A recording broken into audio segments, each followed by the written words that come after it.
So good morning, everyone. I'm delighted this morning to be speaking to Jim Newbery, who's Head of Education and Product at Codebase in Edinburgh.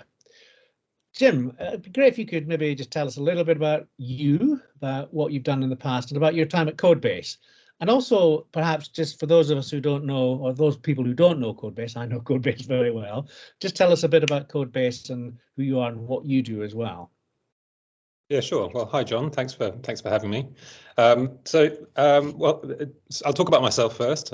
Just a little bit selfish. I started my career in UX, so in user experience research initially, and then a bit of design. But when I left university when the web was really taking off, so I kind of got really excited and interested in that, and became a web developer for the next 20 years, working in various different kinds of organization in public sector and private sector. That kind of brought me into the world of startups eventually. So I worked for a few startups over the years, most of which failed abysmally, but ended up in here in Edinburgh, where I am now, working for a company that ended up doing very well and grew very quickly. And I joined as an early employee. And by the time I left, about 5 years later, we had over 500 employees and had raised multiple rounds of funding and so on. So that was a very formative experience in terms of seeing that very rapid growth. After I left there, I then kind of got involved in startup education. So I started through doing some mentorship work with Codebase here, and they then sucked me into getting more and more involved in their education programs. And now I work full time at Codebase as the VP of Education and Product. So bit of a journey, but. I've seen a lot of Codebase's, I've seen Codebase's whole journey as well as part of that. So even before I worked here, they're a big part of the community here in Scotland and particularly in Edinburgh.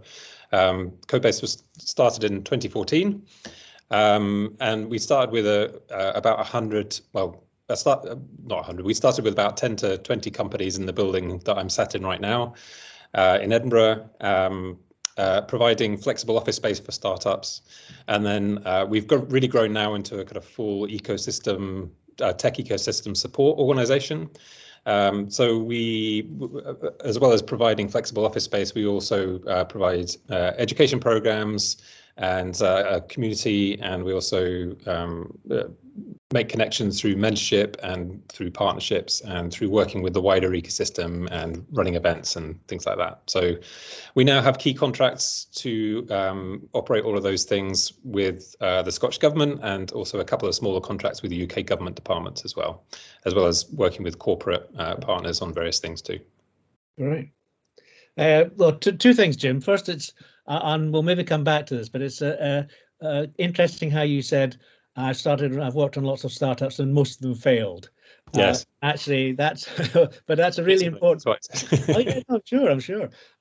I think that there's a really interesting lesson in that about how few startups actually make it through to fruition, and it's something that we just need to be very cognizant of, even in the program that we're working on.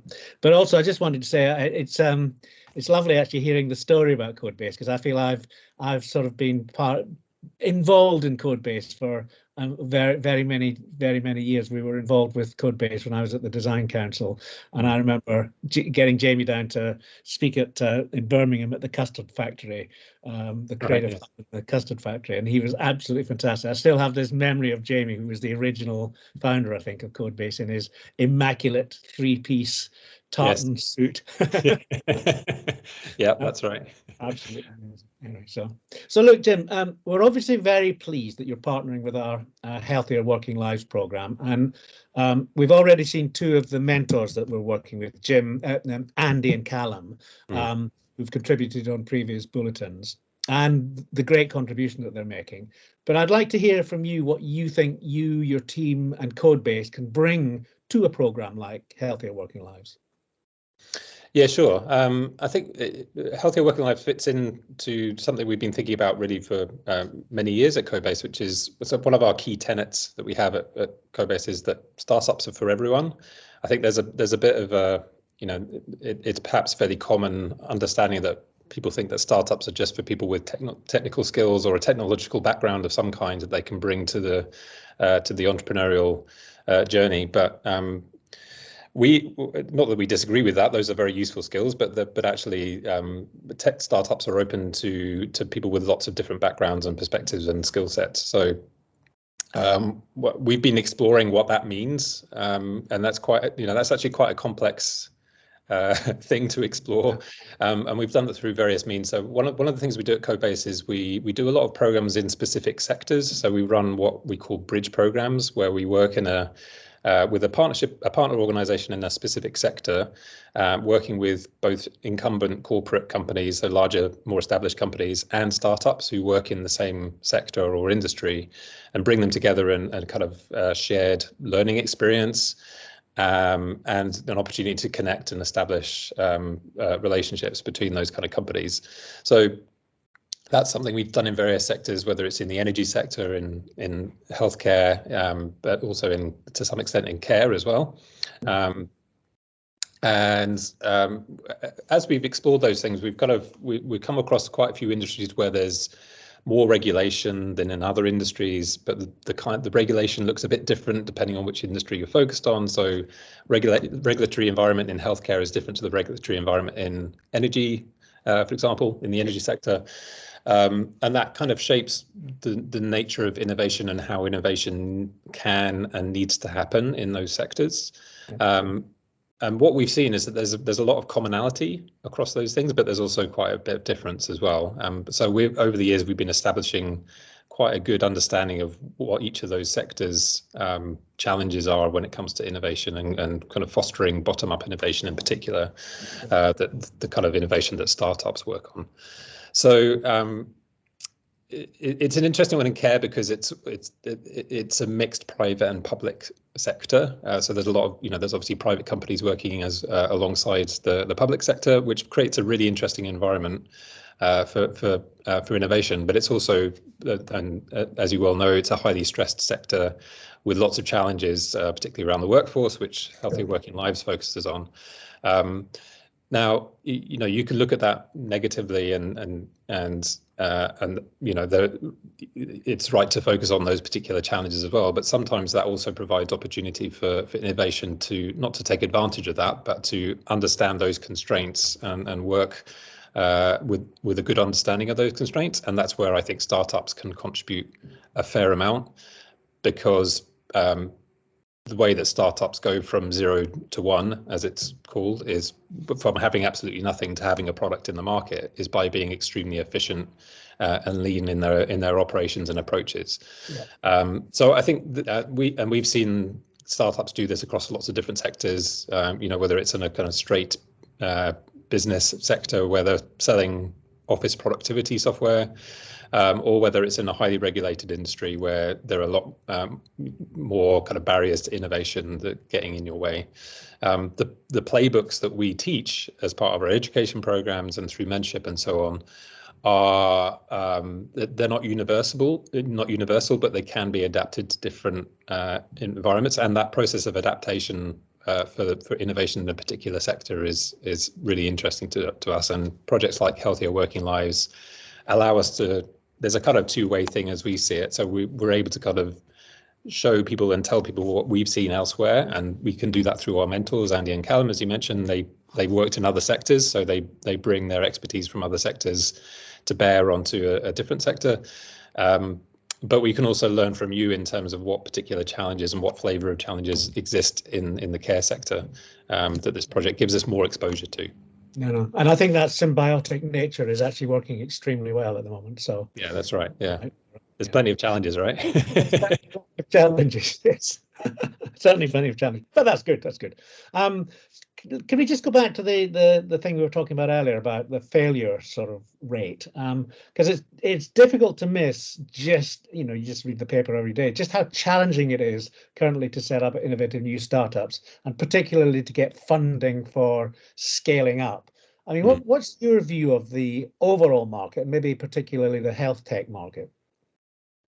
Well, I'll start with the overall market. I think it has been changing in the last 2 or 3 years. So, I mean, for fairly obvious reasons that nobody will have missed. So, on the one hand, the pandemic had a big impact on startups, but really the much bigger impact has been, and probably the much more longer lasting impact has been the change in the kind of economic environment. So in particular, interest rates have a big impact on sources of funding.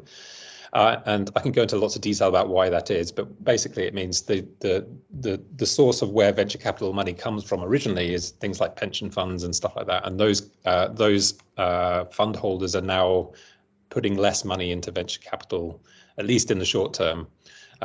So what it means is that there's still money around in the system, but venture capital fund holders are being a little bit more conservative at the moment about where they invest, and that means that they're looking, particularly maybe with some technology focused innovation startups, where some people have had their fingers burned on in that area. Yeah, well, absolutely. Yeah. So you'll have seen a lot, in the tech industry, there's been lots of layoffs and, for larger, more established startups and scale-ups and unicorns, there's been a round of layoffs because they've all kind of followed each other in doing so as they tighten their belts and look at how much cash they've got to sustain themselves over the long term. You have to remember that a lot of these companies, or the majority of these companies, aren't actually profitable yet, and it's a long journey to profitability.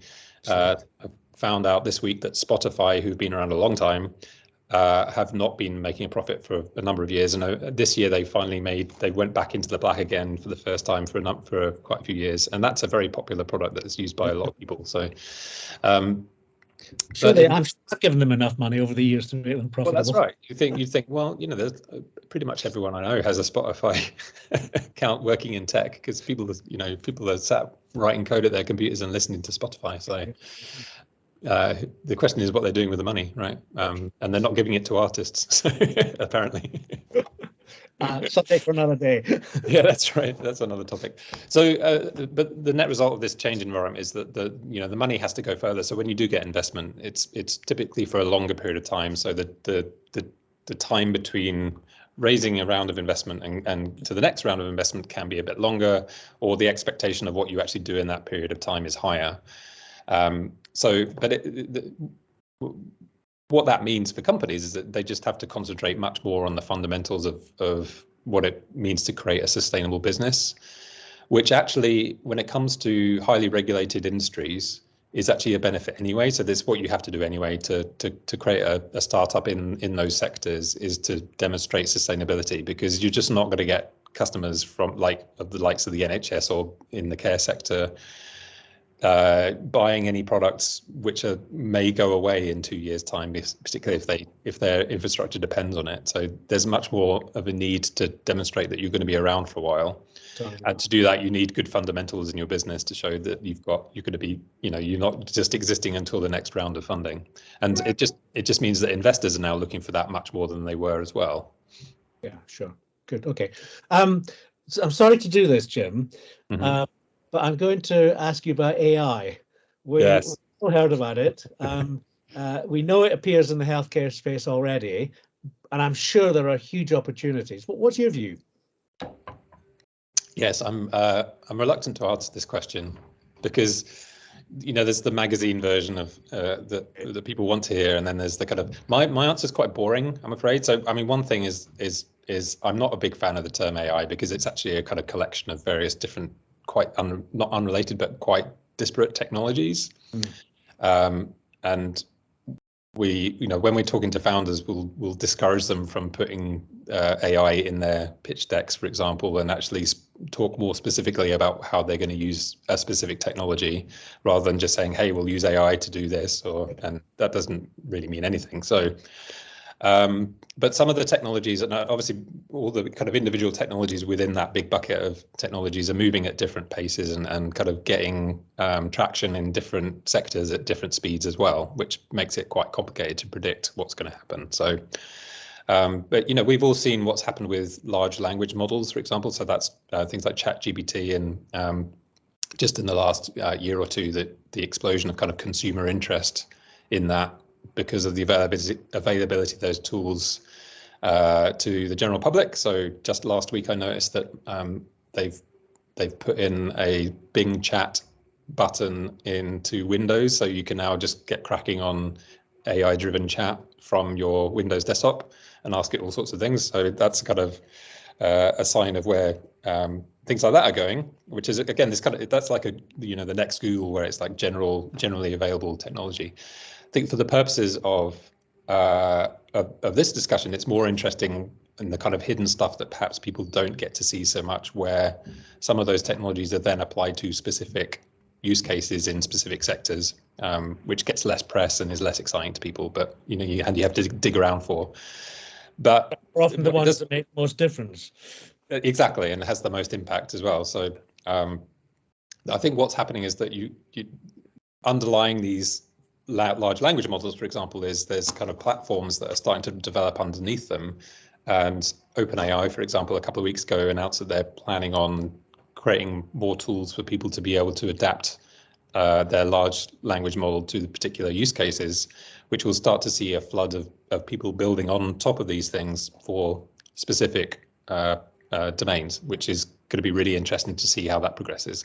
And without predicting what those things are, I think you will always be surprised by them, because there are so many different possibilities that you'll end up with things that are just like, oh, that's unexpected and weird, or so I'm interested to see how that pans out in particular sectors. But I think we're already seeing some places where people are doing that with smart speakers, for example. So there's a startup that I've worked with in Aberdeen who work with smart speakers to provide kind of care interventions for folks, so people can talk to their smart speaker and request particular care interventions and link that up with systems that will provide that. Yeah. That's just the start of the kind of thing that those things will provide. But then there's also all the other kind of technologies within the banner of AI that could do similar things that we're only starting to see the emergence of the kind of consumer availability of. So. Yeah. I think we used to talk about design and technology, and how technology per se is not the answer. Well-designed technology probably is the answer. Well, that's right. Yeah. Something that actually takes into account how people are going to use things, what they want from them, how they're going to experience it, etc., etc. And that's all about design at the end of the day. That's right. And quite often what happens as well, as you know, is you'll end up with when someone innovate on something and provide a first version of something that is different and new, but isn't very well designed and falls flat, partly because of its poor design or because of poor marketing or the wrong business model or whatever it might be. It doesn't necessarily mean that that's the wrong innovation. It just means that you need to approach. There's a lot of different aspects to innovation that you kind of need to iterate on. And if you're a good startup founder, you will try and do that yourself, rather than hoping that someone else will come on after you and copy essentially what you did, but do it with better design or an improved business model. So Jim, look, a fascinating conversation. We could go on all day, but I'm just going to finish with a question. Sadly, we're all getting older. I'd quite like to get your vision of how technology can change the way we live our lives. What that experience might be like, and what it's going to be like for you and I when we get to, say, 75. Unfortunately, it's going to be much sooner for me than it is for you. But, to 75, what's it going to be like?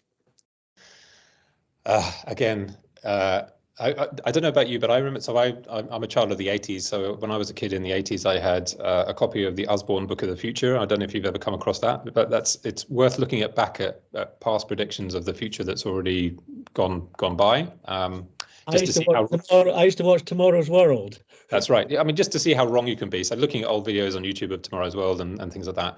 I think it's worth remembering that technology innovations like the web and social media weren't really predicted by many people. So I think there was perhaps at the time of Tomorrow's World, ARPANET was already a thing and it was being used by the military and so on. But so there was already networked computing going on, but it was happening at a much smaller scale than it's happening now. But even with that, very few people would predict how much of an impact that had on the way that we communicate and the way that media works and its impact on politics and global affairs and all sorts of things. So I'm wary of kind of making trite predictions about things like, people will be, there'll be an automated care bot that will come around your care home and do all the caring for you. It's things like that I worry about, that are very kind of almost like retro-futuristic visions of the future, which I think are very trivial and really not worth thinking about too much. I think it's more the social side of things that I think are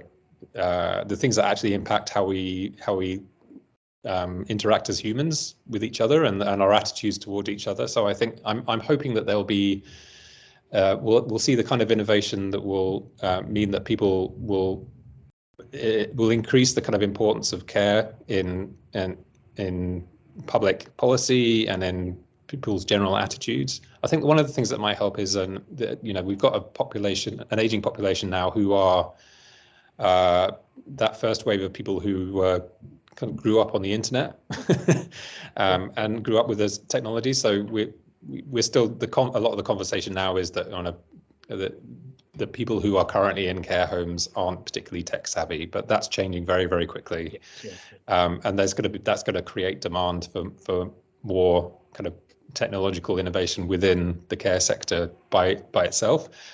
But it's also we're also starting to see people who are getting older who are still working, who are starting startups with a focus on the care sector as well, who have more interest in it because their parents or family members have had a recent experience of going through that, or they themselves are starting to think about their own experience coming up. So I think we'll see more people getting involved in it, which is can only be a good thing. But we also need a response from the public sector and from funding organisations to be able to support that activity. So, and to avoid things like just robotic care, which is a future that I'm anticipating with any relish. So you'll be pleased that I wildly agree with you, Jim, actually. And actually, the experience of what we've learned on the Healthier Working Lives programme is that what the care worker community are saying is, actually, we understand that technology is coming. We don't mind. We need help to make sure it's applicable and makes things easier. But anything that can allow us to interface with the people we care for more effectively and give us more time and more meaningful time to do that. That's right, and it requires a lot. I think in a sector like care, it requires a lot more soft interventions that aren't just, you know, it's not just about developing the technology and putting it in place. It's about all the things that need to go along with that. So whether that's a bit of transformation, but a lot of training and working with staff to change the way that people work, which is why this project is such an interesting focus, is looking at the actual workforce rather than rather than just the people being cared for in isolation. So, you know, it's an opportunity to look at the whole system, which is any intervention and any technology innovation can't just focus on one tiny aspect of it. It has to take into account how the whole system works and perhaps influence the change of that whole system as well. So, Jim, thank you so much. Thoroughly enjoyable conversation. We could go on forever and ever, but we'll use up all our disk space, so or whatever, or whatever. Brain space. Thanks very much, Jim. I really enjoyed talking to you. Enjoy the rest of your day, and speak again soon. Great. Thanks very much, John. Really enjoyed it.